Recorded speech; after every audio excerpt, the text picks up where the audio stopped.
后来乡亲啊讲，就算是注完2剂疫苗，也是无代表有100%的保护力，讲也是有可能会去喂着病毒。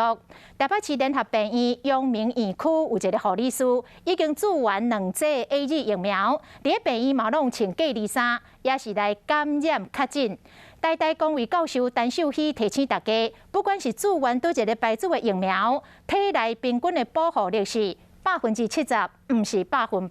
所以也是有可能会来确诊。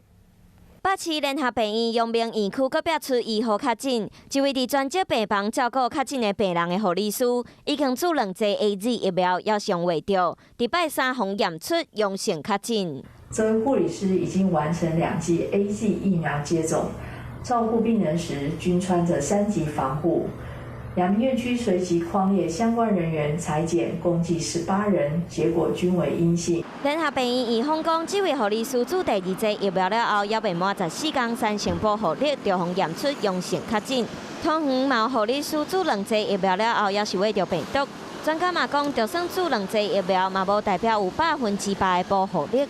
原因是因为中和抗体的量的一个产生，会跟被注射者他的一个免疫环境，比如说他的一个相关的免疫系统是否能够在抗原下产生足够的抗体。A 粒当时它的这个开发的都是武汉株，可是我们现在台湾是英国变种病毒株，也有可能因为英国变种病毒让这个 A 粒病毒它的这个